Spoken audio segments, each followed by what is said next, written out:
बिस्मिल्लाहिर्रहमानिर्रहीम। अस्सलाम वालेकुम नाज़रीन, फ़िदा आदिल हूँ और आप डेली मैदान देख रहे हैं। इंतहाई अहम इजलास आज कौमी सलामती कमेटी का हुआ है वज़ीर-ए-आज़म मोहम्मद शहबाज शरीफ की सदारत में, और इस इजलास में फ़ैसला किया गया है कि मुल्क को दहशत गर्दी से पाक करने के लिए, इंतहा पसंदी से पाक करने के लिए एक फ़ैसला कुन ऑपरेशन किया जाएगा। जुमे को भी ये इजलास हुआ था जो मुलतवी कर दिया गया था, और आज जब ये इजलास हुआ तो उसमें जुमे वाले दिन जो मुख्तलिफ़ तजावीज़ पेश की गई थी उनकी मंजूरी दी गई। पाक अफ़गान सरहदी सूरत हाल का इस इजलास में जायज़ा लिया गया, अमन व अमान की सूरत हाल का जायज़ा लिया गया और अहम फ़ैसले किए गए। मुल्क की मईशत के हवाले से तफसीली ब्रीफिंग दी वज़ीर ख़ज़ाना इसहाक़ डार ने। इस इजलास में सर्विसेज़ चीफ्स ने शिरकत की, वज़ीर दाखिला राना सनाउल्लाह शरीक हुए, वज़ीर ख़ारजा बिलावल भुट्टो ज़रदारी ने शिरकत की और वज़ीर ख़ज़ाना इसहाक़ डार ने शिरकत की, वज़ीर दिफ़ा ख्वाजा आसिफ़ ने शिरकत की। तो ये इंतहाई अहम इजलास था, और जिस तरीके से हम देख रहे हैं कि दहशत गर्दी की एक नई लहर आई है, और इस लहर को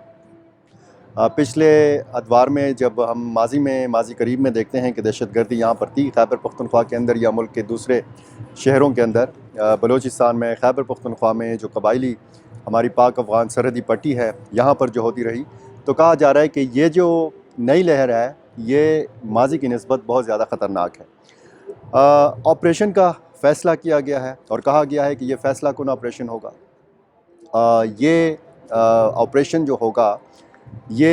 एक मखसूस इलाके में होगा या मुल्क के मुख्तलिफ़ हिस्सों में होगा। इसका फ़ैसला जो है, इसकी तफसील अभी आना बाकी है,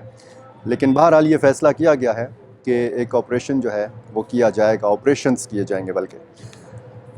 हम अगर पाकिस्तान और अफ़गानिस्तान की सूरत हाल देखें और इस बात का भी अगर जायज़ा लें कि TTP कालादम TTP के साथ रियासत पाकिस्तान के मुज़ाकरात हुए हैं, मुख्तलिफ़ अदवार हुए, उलमाए कराम का वफ़द गया, रिसेंटली भी एक वफ़द जो है वो गया हुआ था अफ़गानिस्तान,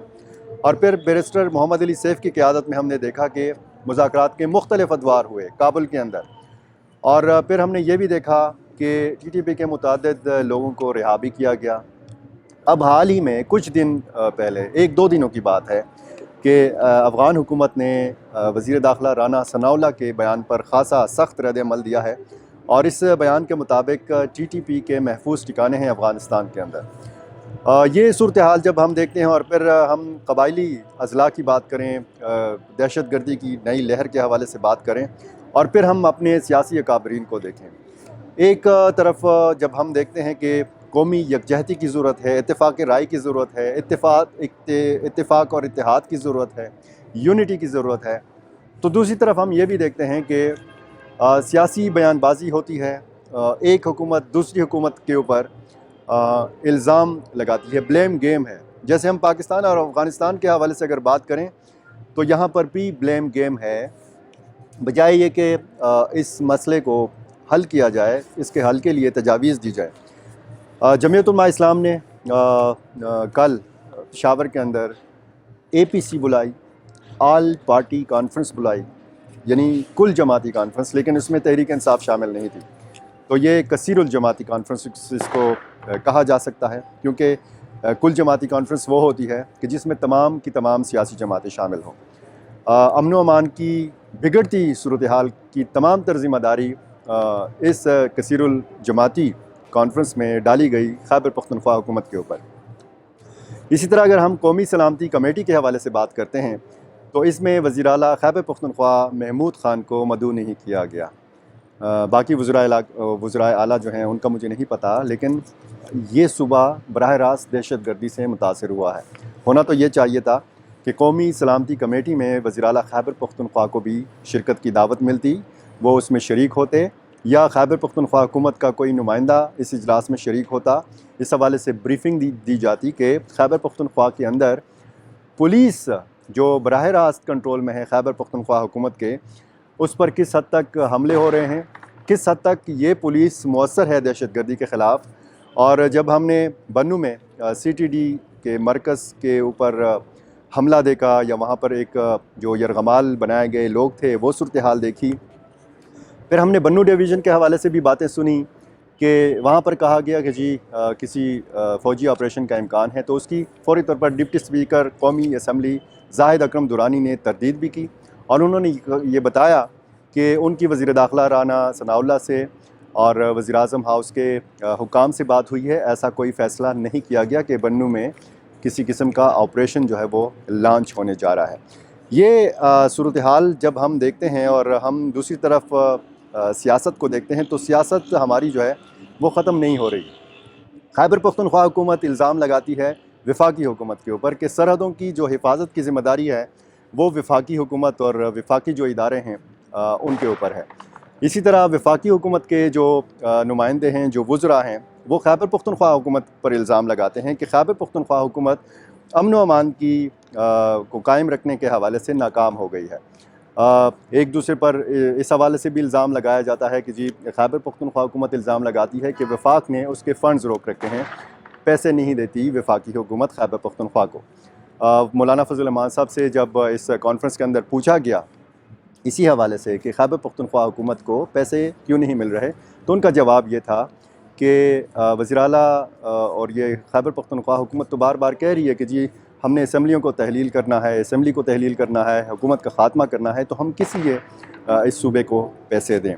ये सारी सूरत हाल जब हम देखते हैं और फिर जब हम इस सारे तनाजुर में पाकिस्तान और अफ़गानिस्तान के ताल्लुकात की बात भी करते हैं, तो ये ताल्लुकात बहुत तेज़ी के साथ बिगड़ते हुए नज़र आते हैं। ख़ुसूसन कालादम TTP के मामले पर ये ताल्लुकात खुशगवार नहीं रहे। जब मुज़ाकरात हुए तो इसमें ज़ामिन का और सालिस का किरदार अदा किया अफ़गान तालिबान ने, यानी अफ़गान हुकूमत ने। बीच में कुछ ऐसे मसाइल हुए कि जिसकी बिना पर कहा गया कि जी अफ़गान हुकूमत के पास या अफ़गान तालिबान के पास अब इतना वक्त नहीं है कि वो रियासत पाकिस्तान और TTP के मामलात में अपना किरदार अदा करे, क्योंकि उनके कुछ अंदरूनी ऐसे मसाइल पैदा हो गए थे कि उनकी सारी तवज्जो उस तरफ चली गई थी। अब देखना यह है कि पाक अफ़गान सरहदी सूरत हाल को कैसे कंट्रोल किया जाएगा। इसमें जो पाकिस्तान का इल्ज़ाम है कि सरहद पार से दरअंदाज़ी होती है, पाकिस्तानी चेक पोस्टों के ऊपर या पाकिस्तानी पोस्टों के ऊपर अफ़गानिस्तान की तरफ से हमले किए जाते हैं, तो इसका अफ़गान तालिबान क्या जवाब देते हैं, ये ताल्लुकात बेहतर कैसे बनाए जा सकते हैं। ज़ाहिर है कि जब ऐसे मामलात होते हैं तो जो सरहदी पॉइंट्स हैं, जैसे बहुत बड़ा पॉइंट चमन का है, तुरखम का है, यहाँ पर फिर अफ़गान शहरियों की भी बड़ी मुश्किल सूरत हाल का सामना करना पड़ता है। यहाँ से जो अफ़गानिस्तान जाने वाले पाकिस्तानी हैं उनको भी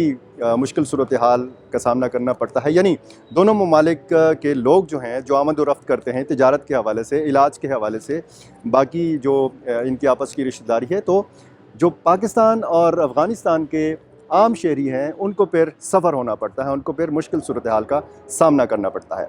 देखना अब यह है कि दहशतगर्दी की इस नई लहर को रोका कैसे जा सकता है। अस्करियत पसंद जो तंजीमें हैं वो बड़ी तेज़ी के साथ एक बार फिर मुनज़्ज़म हुई हैं और मुख्तलिफ़ इलाक़ों में उन्होंने अपनी मौजूदगी ज़ाहिर की है, अपनी ताकत भी वो बताने की कोशिश करते हैं। और कुछ लोगों की तरफ से ये तनकीद भी हुई कि रियासत पाकिस्तान को इनके साथ मुज़ाकरात नहीं करने चाहिए, क्योंकि जब आप मुज़ाकरात की टेबल पर बैठते हैं तो ज़ाहिर है कि बातचीत होती है, फिर शराइत पेश की जाती हैं, फिर दो तरफ़ा शराइत कुछ ऐसी होती हैं कि उसमें फिर डेडलॉक पैदा हो जाता है।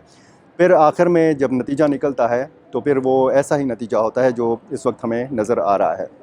सीज़ फायर का ऐलान किया था TTP ने और उस सीज़ फायर को फिर ख़त्म कर दिया TTP ने, और उसके बाद और उससे पहले भी हमने ये सूरत हाल देखी